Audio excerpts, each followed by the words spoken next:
Hey everybody, it's CowTipper Vern again. Today I have an episode that doesn't quite make any sense in my head yet, so I'm going to work it out as we go. Today I have a couple thoughts that have been going around in my head separately, but I think they're connected. And so I'm going to try to make that connection today into a microphone and see what happens. See if it means anything. Two different, separate, previously disconnected thoughts have been rattling around in my head. I've been pondering these for a while, and it clicked with me this week as I saw another worker letter come out about the SA scandal, that maybe these two things are connected. I'm going to try to put those things together today. The first thought I've had is something I've been pondering for a while. I often talk about when we go to interviews or when we just talk to anybody, really, telling people about the 2x2s and our experiences the last few years. Of course, they have the same two questions to start. Usually, is it a cult? Is this some kind of cult or high control group or whatever? And then the other question is, how is it funded? How does the money work? Those two questions get asked to us a lot. There is a third question that gets asked a lot of times, and it's hard to ask the question. It's hard to formulate this into a question. And yet, many people have tried. The 2x2s are such a loosely organized group, but it seems to run pretty well. And so the question is, how does that work? How do you do it with no rules, no system, really? So that's the first thought. The first thought is, how do I answer that question? I've been pondering that concept for a while. How in the world do I answer the question, how did this go? Because embedded in that question is a bunch of other similar questions like, why did I stay? Why did I feel like I had to stay? And maybe realizing that is half the answer in and of itself. But I'll talk more about that question. The other question I've had in my head for a while, even since I first started deconstructing my beliefs consciously, is how are they so bad at this? How are the 2x2s so incredibly bad at solving problems? This first came to my mind during COVID when I watched them floundering around about how to handle it. And since then, with the CSA scandal going the way it is, I've watched them flounder around with that too, and reading some messages this week written by workers has really demonstrated that they don't know what they're doing, and they don't know that they don't know what they're doing. It occurred to me this week that those concepts might be connected. Number one, there's no structure to this group. How does it work? And number two, it's not working. At least not working how a normal system should work. So I'm going to explore those two ideas a little bit together today. Firstly, how does this group stick together the way it does? And second of all, I want to look into why it's unraveling now. There's a paradox with this group that runs through fellowship, apparently, and through care and love for your neighbor, and love of God, love of the Bible, service, things like that, while also being completely unable to solve basic problems. I've mentioned before that an average person walking down the street could handle problems better than 2x2 leadership, right down to the elders of meetings. And it comes across as a joke sometimes, but I'm actually serious. I think if you actually walked out to the street and grabbed a random person off a sidewalk and told them what's going on with the CSA situation, they would have a better answer for how to deal with it. They would have a better answer for how to deal with a lot of the problems that challenge workers, because workers have to step over their faith to get there, to get to a solution. So why is this? How does it work so well? How does a group this dysfunctional continue on as it does? I don't know if that premise I laid out even makes any sense. So I'm just going to start talking. I don't have a really good outline for this one. I just have a bunch of thoughts in my head that seem to connect. So I'm going to try to make them connect. And if it works, I'm going to release this as an episode. We'll see how this goes. When I was first deconstructing, or at least allowing myself to acknowledge that I was deconstructing, one of the primary reasons at the time was that I realized that the 2x2 belief system didn't actually do anything. It wasn't functional or tangible. It didn't actually help solve any problems. When faced with an actual challenge, I had to go outside of the belief system to do anything with it. That was confusing to me at first. Looking back now, there were actually times before my acknowledged deconstruction where this was true too. I've talked before about how when I first started raising my kids, I realized that the tools I had from meeting weren't working for that. And as my kids got a little older and started asking questions, I couldn't answer those questions with answers from meeting. I had to come up with my own. By the time I started realizing I was deconstructing and started having doubts about meetings, That was a theme that was actually recurring. I didn't realize it at the time, but looking back, I can see it now. I realized that my belief system didn't actually do anything. It wasn't functional in the real world. Now, maybe that's not a requirement of a belief system, but it was to me. Maybe I was asking it to carry too much. I don't know. But when you call a belief system truth, it should hold up to a little bit of scrutiny and should be able to handle some problems. It should give you solutions to something in life. It seems like. I don't know. I don't know how people feel about that, but that's how it was to me. I realized that this system that was so strong and so much a part of my life, this system that ruled every single thing I did, was asking a lot of me, but wasn't giving me anything at all. And I didn't know what to do with that. So the obvious question is, if there's no tangible benefit to being in the 2x2s, then why does anybody stay? And how does it keep going? Well, for me, it didn't. For me, I left. That's the end. That was the end of it for me. I realized it wasn't functional in my life anymore, so I left. Of course, there are some benefits. I don't mean to say that there weren't any. There's community, there's purpose, there's meaning. There are lots of things. I've done a whole episode on the nostalgia I had for being raised professing. But as I got older, it was answering less and less questions for me. And I realized it just wasn't holding up to any scrutiny. If it's going to call itself the truth, if you're going to call it the truth, capital T, it seems like it needs to be true. Obviously, the true part is the true way, the one true way, the true way to heaven, the way to make God happy, the way to ensure that when you die, you'll go to heaven for eternity. That's the main thing. That's the main selling point. But also, I can't actually verify any of that. I felt like if it was going to be called truth, it needed to be true in ways that I could also independently verify. My whole life I'd been basically okay with the idea that it was spiritually true, that the truth of it was spiritual and eternal and all that. But the older I got, the more I realized I needed some of that truth to be tangible also. And if I was going to put all of my trust and all of my time in it and raise my kids in it and everything else, I needed that truth to be real to me in some way. And realizing it wasn't was a huge problem. And I've talked about my deconstruction a lot. But it hit me all at once that it wasn't, and that was a real problem for me. This seems really obvious to me in hindsight, which makes it difficult to talk about because it's like, well, then why was I in it? Why did I stay in it so long? If throughout my adult life it wasn't actually answering any questions and helping me solve any problems, then why did I keep doing it? Well, I think I know now, but it's hard to talk about. I think it was just peer pressure. So I guess I kind of have two topics here. I have, why does this way run on its own the way it does? And how does it do it even though it so obviously doesn't work? I think maybe that's the simplest way to put those two concepts together. So as I mentioned, I get asked sometimes how the 2x2s continue, how they go. What makes them go? What's the engine behind them? What keeps these people together? It's a tough question to answer because I already have an answer, but it's the answer given to me within the system, from within the system, and I don't buy it anymore. It's a tough answer to talk about because we were taught not to talk about it. So the answer that they give you inside is that they're a spirit-led group, that God just leads them around through his spirit, and the people go everywhere, and there's unity, and the workers go far and wide spreading the gospel, and there's the people meet in homes everywhere, and there's just a God-given unity to all of it. It's the same everywhere, it's unchanging, etc., etc. It's hard to talk about that because we were so trained to not question that, the idea that God leads us and unites us, and so we're the same the world over. And that questioning that is essentially blasphemous. It's questioning the spirit. Someone I knew once actually said that questioning the workers and their role is blasphemy, and so they wouldn't do it. And I think a lot of people actually believe that. So one of the little peer pressure moments is that we're taught from a very early age not to question anything.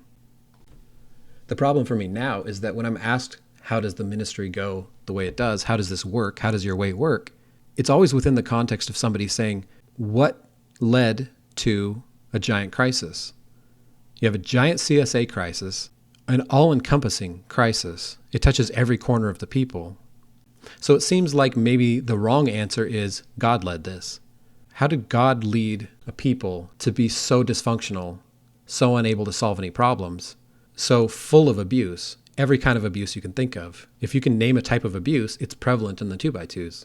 So what do you do with that? Somehow, some way, we were all taught that God was leading all of this. And that's part of why we feel pressure to not see the abuse when we see it, because, well, we have a loving, caring God. Why would he use his spirit to allow and consent to abuse? I'm not going to talk about the Spirit of God, but I will say that that's a very strange thing to have to unpack later on in life. Realizing that you were taught not to question the way itself, and to do so is blasphemous. So even though you see an incredible amount of abuse and mistreatment, you're not allowed to question it because that's blasphemous. That's a weird thing to connect. And it actually makes it hard to talk about later in life. The culture of the 2x2s heavily, heavily pressures people to be part of the culture of the 2x2s. The culture is rotten all the way to the core, and it's showing itself more and more every day. Again, I'm not going to say that God leads people in this case, because the thing that I'm analyzing is the abuse. And when people ask me, how does this ministry keep doing what it's doing? How does it go? How is this worldwide system perpetuating itself? How is it continuing on? They're asking because they're also asking about abuse. So understand that God leads this all doesn't work in this case. So now that I've established that, well, what actually makes people do things? What actually makes the friends stay in the truth, in the 2x2s, and keep them from questioning and hold them down and keep the way going the way it does? I really do think it's all some form of peer pressure. If you're professing, there are reputational ramifications for everything you do. Everything. The way you dress is scrutinized by everyone, mostly by the workers, because the workers are the ones preaching about it. The workers have a lot of authority, and I think that that's hard for people to understand who aren't in the group. Workers have an incredible amount of authority because they're quote unquote sent by God. So who are we, normal townsfolk, to say anything about whether a worker's doing a good thing or not? As I mentioned before, people think that questioning the workers is blasphemy in some sense. Questioning that authority means you're not right with God on some level. So just start there. The workers are the leaders, period. End of story. If an overseer makes a decision, everyone beneath them does the thing and doesn't question. The overseers are the authority. They don't listen to anyone. We've seen that a lot over the last few years during the SA crisis, that if they just decide to not pay attention, nobody else gets to pay attention. The overseers assert their authority a handful of ways. One of them is just shame, just shaming people. The 2x2s are a shame-filled culture. A lot of the pressure just comes through shame. Workers will sit you down and shame you for acting ways that they don't think you should act. So many people in my X group have stories of being sat down and lectured by workers about stuff. And of course, the workers don't know what they're talking about, but that doesn't matter. They think they're supposed to. In a weird way, they're victims of this culture too, because they have the pressure of thinking they should know what they're talking about. They don't. How could they? But they think they do. Many, many women have been sat down and told they need to dress different by men so that they don't tempt the men. Maybe we shouldn't have a celibate ministry. That's a separate podcast. If you don't conform, there's reputational ramifications to not agreeing to this pressure. They can tell you to stop taking the emblems. They can kick you out of meeting. They can spread rumors about you. They do that. Of course, the fun part of all this is that the rules are not actually written down anywhere. So the rules that they're telling you to obey don't actually exist. They love to say that they just follow the Bible as it's written. And I would challenge them to find any of what they do in the Bible. A lot of people who have done that work, there are essays out there online about how the ministry as it's run isn't really scriptural. At this point, you either think it is or isn't. I mean, I don't even know. I don't have anything to add to that. To me, it's self-evident that it's not scriptural. But also, I don't care because I'm not in it. So if you're in it, you should think about that. Go find one of those essays. Contact me. I'll send one to you. If the rules aren't written down anywhere, whoever's enforcing the rules gets to decide what they are. And that's typically an overseer, and then a worker, and then an elder, and then your family. In that order. Everyone has pressure from above. Your family has pressure from their elder. The elder has pressure from the workers in their area. Those workers have pressures from their overseer. And I've seen workers locally make decisions and then have them overruled by an overseer and have to come back and apologize and change the rulings over minor things. But overseer said no. Again, if nothing's written down, whoever has the power gets to decide what you do. Again, they claim these rules are spirit-led. They don't like to write anything down because they want it to just be in the ether, as it were. They want it to just be out there. They just want to say that the Spirit is leading them all. God is guiding them. But again, the context here and now present day, includes a gigantic CSA scandal. And they're having a very hard time acknowledging it. And I think part of that is because to acknowledge it is to acknowledge that they're messing up. I'm going to talk more later in this episode, I think, about the moral structure of their belief system, because I think that plays into it. The system is built on following rules, but not having any rules. So it's just pressure. It's just pressure from workers threatening to take away your fellowship, to split apart your family, to keep families together that shouldn't be together, that are abusive for each other. This system just perpetuates itself. It just replicates itself everywhere because everybody wants to be approved by whoever's above them. Elders have a little more power than people who aren't elders. Wealthy elders have a little more power than people who aren't wealthy. Every kid knows that friend that they grew up with that came from a rich family that got away with a lot more. If you're not one of the rich families, if you're not one of the families funding the church, you tend to get critiqued on your dress a little more. You tend to get critiqued on the relationships you have. You tend to get a little more critique from people, just a little more social pressure, a little more peer pressure from those around you. And that's why also, by the way, this way isn't the same the world over. They like to say that it is, and that's an example, that's a proof to them that God's leading it. But if someone outside the system is actually leading it, it would actually be the same the world over, and it's not. A lot of people like to travel with friends and stuff. I did that. And the first thing you realize is that the standards are different in every country under different overseers. And not only that, the overseers don't even talk to each other. There's so many discontinuities in this one true universal way that it's shocking. And when you go to different countries and understand that the dress is different, the different traditions regarding holidays and the different things that are allowed for people to do, the various ways that they demonstrate their faith and their unity by not stepping out of line, by looking like the person next to them, by succumbing to as much peer pressure as is put upon them. It's different everywhere. And when you travel around a little bit, you realize this really quickly. So how do they do this? How does this peer pressure turn into a system that runs itself? The obvious thing would be money, but I don't think it's all that. I really don't. I think, and this might be another topic as well, maybe this is a different podcast as well, or a different episode, but I think that growing up in it does this to you. When you don't know another way, you just keep doing that thing. I've mentioned before that very, very few people who are professing chose to profess. They call it making your choice, but we were all born into it. We were born into this way, and the language used in this way was given to us before other language was. We learned the language of the 2x2s before we learned the language of the real world. By the time you go to school, you've already spent years learning the wrong definitions of words and misunderstanding concepts and learning a certain way of understanding the Bible, a very specific one. But mostly, Bible aside, you've learned that certain things are good and certain things are bad. The peer pressure starts early on because all of your peers are doing this. I cringe now to realize that when I first had kids, my main focus was to make sure I was raising them near other professing kids. It's funny to look back on now because I actually see that as a detriment now. I see that as a problem. When we're born into this way, we just keep hearing the same thing over and over and over, and it's just real to us in that sense. We never vet those ideas. We never dig through those ideas and break them down to see whether we like them, whether they fit our lives, whether they're functional in any way. We just learn that they're true. If you believe something's true, you never have to interrogate it. Once you know something is true, why would you question it? And by the way, if you question it, you're questioning God. In reality, you're just questioning some nonsense the worker said, but they don't process it that way. They'll tell you you're questioning God because they just follow the Bible. A lot of repetition leads to peer pressure. Peer pressure a lot of times is created by repetition. Going to gospel meetings on average maybe once a week or so over a year, and then going to conventions and all the other things, special meetings and everything, and hearing the same thing over and over, and everyone around you doing the same thing creates a sort of pressure to do that thing, to normalize to that.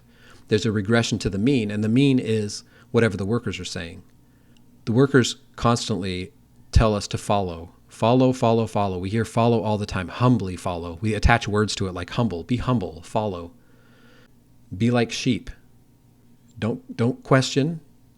We have hymns about reminding us to question not. So don't question, follow, and don't use human reasoning. I've been calling into conventions this year, and I've heard several sermons that were centered around the idea of not using human reasoning. Don't question. So when we hear this from the time we're born, We grow up with the idea that thinking is wrong.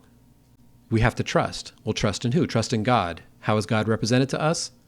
Through the workers, and through the church, through our meetings, through our elders, and through professing family and friends. We're peer pressuring ourselves into doing stuff. By definition, peer pressure is how we're being raised, how we're living our lives. We're living our lives to make other people happy. That's it. We think we're making God happy. And I think that a lot of people start deconstructing when they realize that they're just making a bunch of people happy who will not be made happy. That was true for me. We're trying to please a group of people that can't be pleased, are constantly pressuring each other to keep going, keep doing the right thing, encouraging each other. A lot of times we'll call it encouragement, but it's just pressure. When you're being encouraged to say no to yourself, to turn away from your human thoughts, to turn away from human reasoning, quote unquote, to literally not think, that's not really encouragement, that's peer pressure. And when that's being egged on by a system that is run by overseers who only think in those terms, that's just peer pressure. All this pressure leads to a very timid group of people who are afraid to learn, afraid to question, afraid to think, afraid to even discuss things that are important. And if you have been taught to never even discuss your faith in a critical way, then it's no wonder that they find themselves where they are now, which is people realizing that they're not discussing things that are very important, which have happened to them. The way is full of people who aren't discussing important parts of their lives. And that's part of why so much abuse has been hidden for so long. And that's a problem. And that's what leads me to thinking about the CSA scandal right now. There's a problem within the church, and they don't know how to handle it. So they have this way, this universal way, that's supposed to tell them everything. It's supposed to give them every answer they need in life. They pray about it, they go to convention, they hear about the sower and the seed 100 times in a row. Maybe they'll talk about having the patience of Job or something. And then they should have the answer to their questions. And if they don't, then that's their fault. That's on them. The workers preach all the time that if you don't have peace, it's because you're not following close enough. You're not being humble enough. Well, what are you supposed to do with that? Now you're applying peer pressure to yourself, or you're applying the pressure from your peers to yourself. Teaching people to adhere to a system, and when that system doesn't work for them, it's their problem. It's some lack of faith. It's some failure. It's their human nature rising up, and that needs to be pressed down.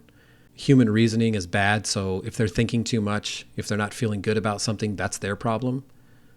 That's a great way to peer pressure people into the next part of my topic today, which is the moral system. The system of belief in the 2x2s isn't functional because it's not based on morals. It's based entirely on peer pressure. And when that system is strained, and when it's pressed, and when it's tried, it doesn't work. And we're seeing that now. I'm going to talk about that for a few minutes and see if I can make some sense of it out loud. Okay, so I've talked about how the entire way is run by peer pressure.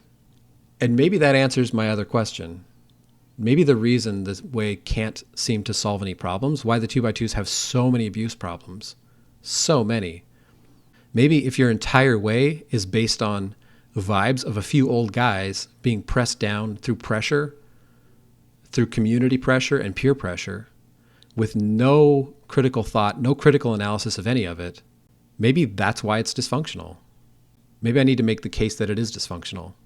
I think a lot of people are still clinging to it because it feels functional to them. It feels like a functional community to them. It feels like their community. It still feels like their people. And I get that. I felt that way too. That was why it was so hard for me to leave. I realized that I was leaving my community. But looking back, I realized that I had doubts because the belief system wasn't doing anything for me. It's a belief system. And I have always taken for granted that our belief systems dictate our morals, that our morals and the ethics we live by are downstream of our belief system.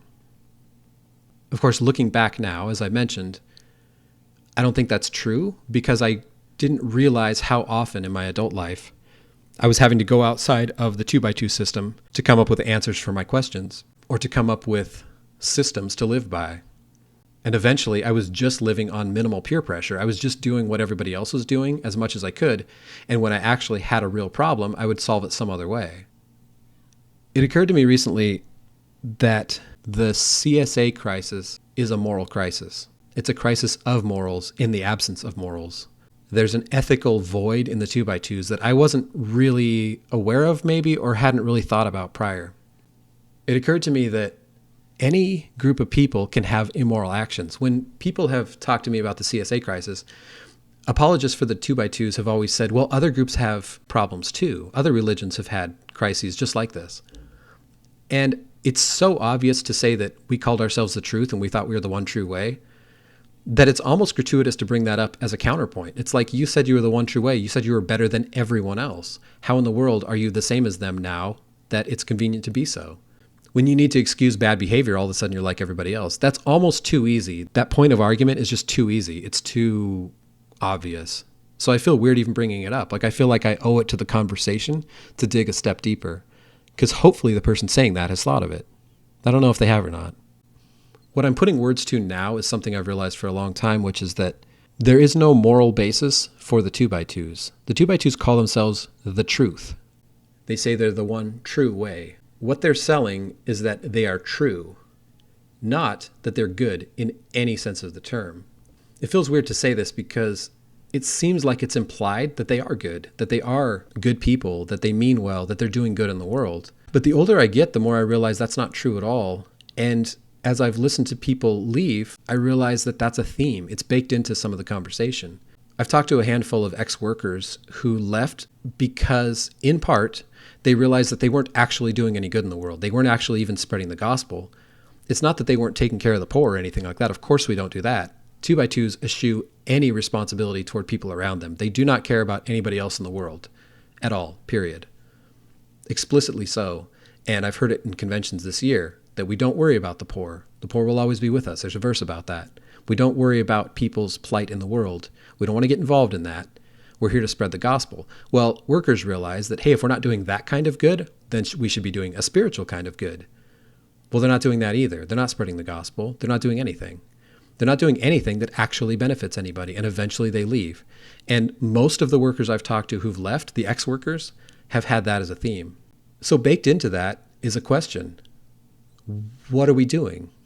We're living out the truth, but we're not living out goodness in any way. We're not living out anything that's good or helpful. And that's kind of obvious, but what has struck me now, more recently, since the CSA crisis has gotten so bad, is that there's no moral framework for that not to happen. When you spend all of your time being true and right and ignore the good you do in the world, or ignore your impact on the world, or even ignore the impact you have on those right next to you, there's a vacuum of morality. I've conflated religious belief with ethics for a very long time. And a big step in my deconstruction is realizing that those two things are not connected at all. And it's hard for me to do because I want it to be true. I have even said, I've told people that my morals and my ethical framework is based on my beliefs. When I was a believing 2x2, I said that. I said that to people. I said that to non-believers. When non-believers challenged me on stuff like that, I would say, no, my beliefs are what inform me. They're what make me a good person. They're what make me act right. And they said, is that true? And I said, yeah, I think so. ... That's something I'm having to reassess now. And right now, I don't think it's true anymore. I'm not sure. I need to think through it a little bit. But the 2x2s are struggling with basic moral questions. They're struggling with the idea of abuse. They're struggling to call abuse abuse. When your entire belief system is based on pressure from people around you, it's not based on what actually works or is good or improves somebody's life, then the inverse is automatically true. It doesn't need to be good for you. It doesn't need to help you. And if you suffer from it, that doesn't matter. It's true. This is a separate topic as well. This might be a separate podcast, I'm not sure, but my own beliefs as far as even a higher power are balanced on a thin edge right now along this line, which is, I've always believed in my own belief that God can be true, God can be real, whether I like it or not. If something's true, it doesn't matter if it's good. But I've also, at the same time, tried to marry the fact that, but it has to be good, right? This is what makes me good. And what I'm grappling with right now is that might not be true.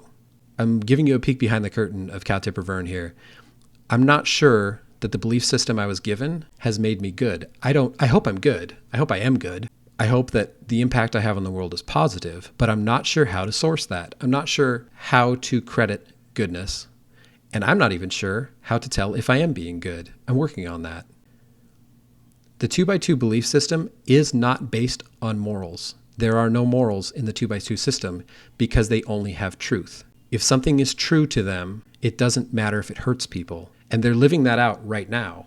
They're admitting that sometimes their system is abusive, but they don't care because it's right. While philosophically, I think that's the correct way to look at something being true. It doesn't matter if it's good or helpful or nice or not. It doesn't matter how it makes you feel. Truth doesn't care about your feelings, as we sometimes hear in politics. Well, what about your feelings? If something feels wrong, are you allowed to say that it's wrong? Or do you have to hide it? Well, look at what's happened with the 2x2s. They have a system that has caused people to hide their own abuse for 30 or 40 years in some cases. People have brought their ethical and moral concerns to workers for guidance.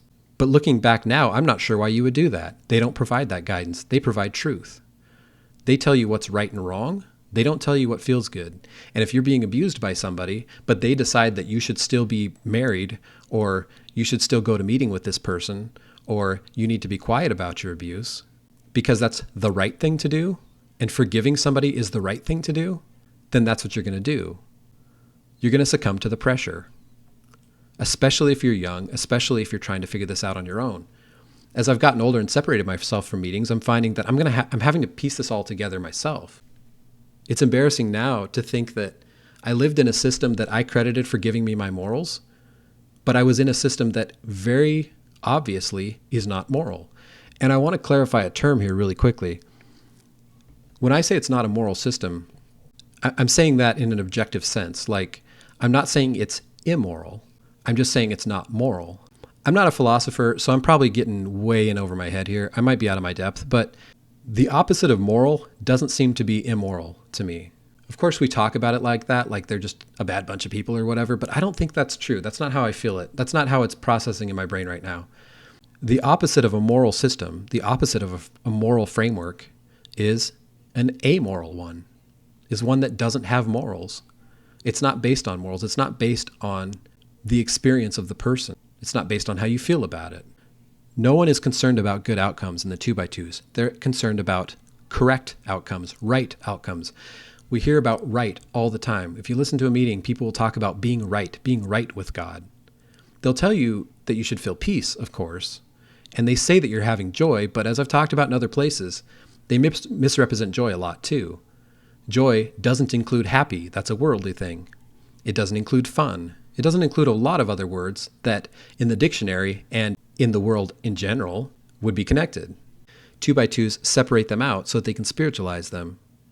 But what I'm realizing now, and maybe I'm not articulating this very well, but what I'm realizing now is that by hijacking the meaning of those words and then telling everybody that the main goal is to be right, quote unquote, you set up a system where people are abused and feel terrible because they've been abused, but they've been taught to feel terrible about themselves and not about their abuser.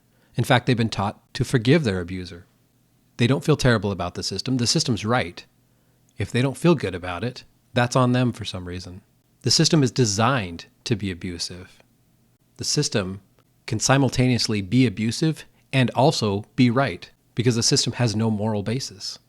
People can suffer in the system. People can suffer in the 2x2 belief system, but it doesn't matter because the system's right. God's way is right. God's chosen ministers are right. These are good people. This is truth. If you're suffering from abuse in it, that's your fault according to the system. I've used the term diabolical before, and I saw some comments saying that that's a funny word to use. I'm going to use it again. I'm sorry. It seems like the appropriate word here. There's something really diabolical about teaching a group of people to not trust their feelings, to not listen to themselves, to ignore their own thoughts, and tell them that that is right. It's not obvious until you've left and you're looking back that that way of thinking is completely void of moral value, completely.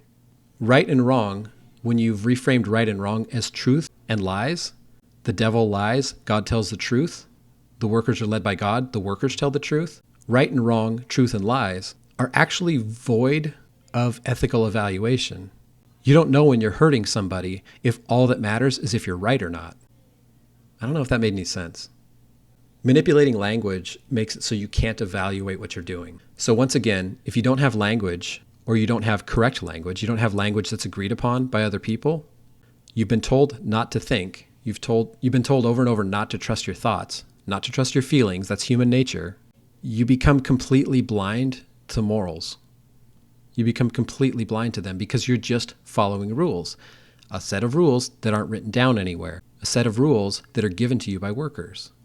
Workers who, a few years ago, thought women should all have black stockings on. Workers who, in one side of the world, think you can celebrate Christmas and on the other side think you can't. Workers who chastise you for how you dress. Workers who decide when and if you can participate in the group. And then you have a culture that mimics all of that. It does seem kind of diabolical. I don't have a better word for it right now. Maybe I should pull out a thesaurus. And if you don't like any of this, you have a bad spirit. You're full of self. You're just looking to sin. The flesh is evil. Those aren't moral evaluations. Those are right and wrong evaluations. Those are binary.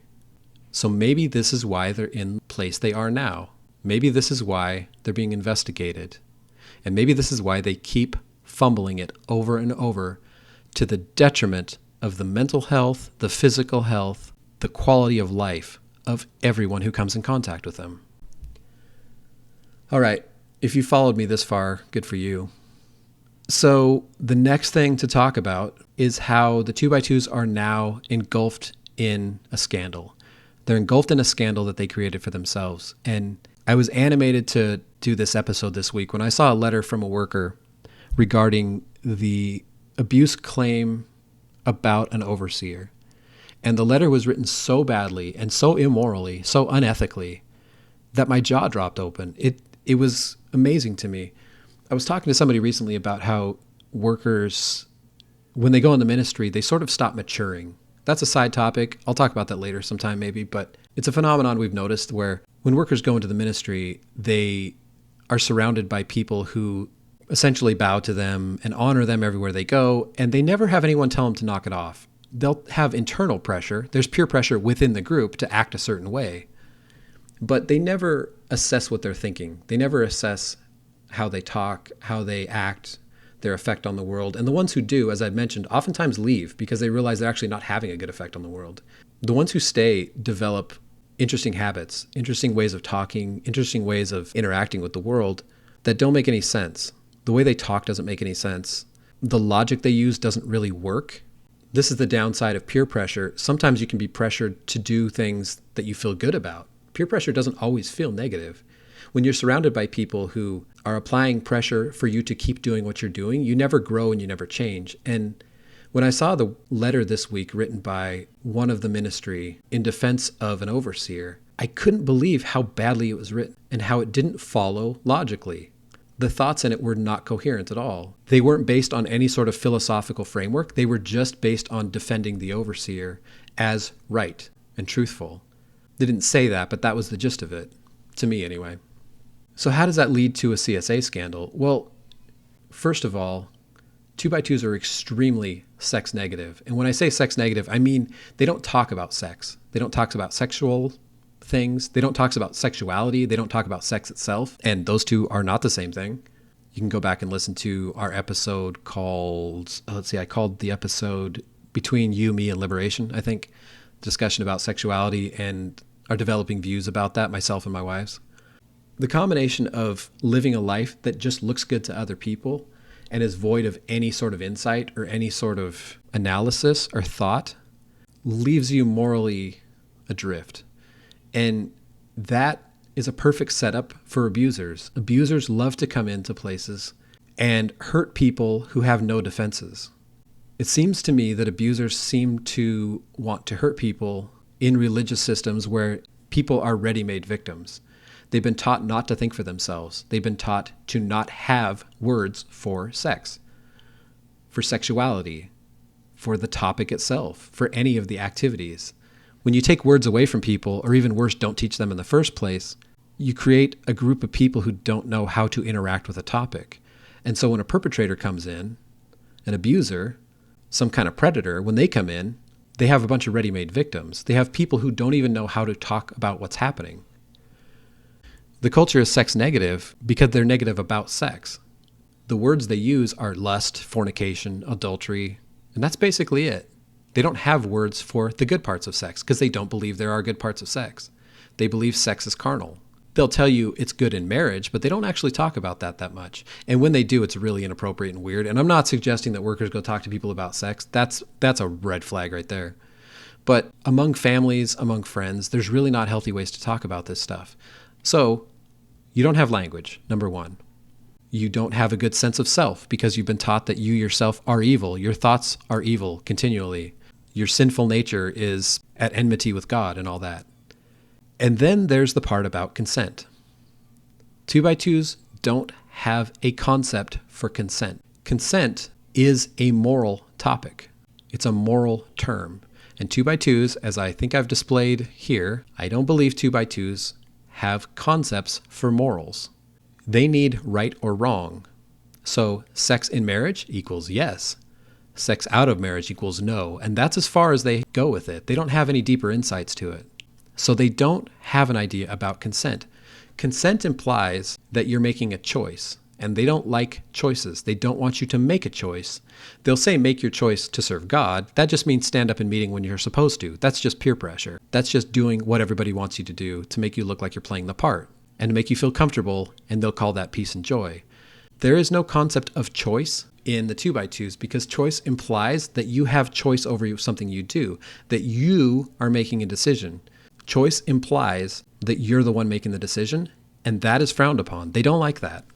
They don't like the idea that you could be making decisions for yourself. That's selfish, that's fleshly, that's sinful, especially if you make a choice to do something that they haven't pre-approved of, especially along the lines of the topic of sex. So combine all these factors. A life and an upbringing full of rules that are hard to define because they're not written down anywhere, but they're believed wholeheartedly and enforced through a lot of peer pressure. Language that's been manipulated since the day you were born, and an extremely sex-negative culture that doesn't even have concepts for consent. This is a recipe for an absolute disaster, and that disaster is happening right now, and they don't know. They're confused by this. They don't understand how it could be, and so they're pretending it's not happening because they think if they can just be right, this will all go away. 2x2s have so vilified the idea of agency that consent isn't even a thought. The idea that you would consent to something sexually is genuinely confusing to them because sex is sinful, except for when it's in marriage, then it's not anymore. It's required. At no point in that conversation is consent even considered. So you have a group that has manipulated and mangled language and thoughts, controlled information around learning about these kinds of things, and peer pressured everyone into behaving certain ways. And then you have this void in morals, a lack of morals, and a lack of a concept of morality. There's no such thing as morality. There's such thing as right, and there's such thing as wrong. And you do the right things, not the wrong things. So when that's all going on in your head, and you have no concept of agency, and no discussion whatsoever of consent, what do you think is going to happen? All of those people have no insight into morality. They live amoral lives, not immoral. They do immoral things, don't we all? We've all sinned, right? We hear that all the time. We've all failed. We've all done things that we wish we hadn't done or wish we could go back and redo. We've hurt people's feelings. We've done things that we regret. As we grow, we develop philosophically and with how we interact with the world. Our morals deepen and change, but not if you're in the 2x2s. If you're in the 2x2s, all you do is try to do the right thing, quote unquote. And the right thing is determined by peer pressure. It's no wonder they are where they are. It's shameful that they are where they are, but they're not going to get better. And I'm resigned to that now. I've heard so many people saying they want to change the 2x2s from the inside. They want to see if they can salvage something from the group. They want to see if they can create a healthy community out of this belief system. I don't think they can. From the bottom of my heart, I don't think they can for all of the reasons discussed on this episode. It's not going to work. It can't because they can't be good. They're too busy being right. and right is defined by them. The weirdest thing about this episode is that it feels like it contradicts some things that I've said before about the 2x2s. Primarily that 2x2s moralize everything, that they view everything through a filter of who's good and who's bad, who's worldly versus righteous, God's people versus the world, God's will versus the will of your flesh. Those are all valuations in some way. I often say that they moralize rather than get anything right. And so it sounds like I'm kind of contradicting stuff I've said on other episodes. And I'm going to have to think about that a little bit because I'm not sure if I've just shifted how I've thought about it or if I've changed my mind. They do moralize. They love to moralize. They love to attach goodness and badness to people based on their arbitrary vibes, the ways they read the Bible and the moods of the workers lately. But at the same time, I still think their belief system as a whole isn't moral. There's no moral component to it. The right and the wrong in their belief system doesn't actually project onto any sort of values, any sense of goodness, positive impact, anything like that. So while I often say that they moralize more than they do anything else, or while I often say they tend to judge people and moralize everything, moralize every action that happens, what I'm really saying is that when things happen, when random things happen, when life happens, when normal things happen, when humanity happens, when the human nature we're born with happens, rather than deal with it in any way, they just say the person is good or the person is bad. They're right with God or they're not. There's no real grappling with the moral implications of anything. There's no attempt at understanding the philosophy that their belief system is nestled inside of. They just want to dismiss somebody. So this sounds contradictory, but I'll probably still say both things. For the sake of this episode, I'm going to stand by the fact that I think this is an amoral group. But I will say in the future that this group also moralizes everything. They moralize things that just happen. When a bad thing happens to you, they moralize it. What I mean by that is they project some sort of spiritual thing onto it. They project some sort of spiritual meaning onto it because of who you are, whether you are righteous or not. If a bad thing happens to you and you're professing, it's correction. If the bad thing happens to you and you're not professing, it's because God's warning you, God's punishing you. If a good thing happens to you and you're professing, that's a blessing. If a good thing happens to you and you're not professing, that means that you're given over to the devil, that God's letting you go. There's always a story, and it's a moral sounding story. Maybe moral sounding is how I should say it. I probably won't, though. In the future, I'm probably going to say that the 2x2s love to moralize everything.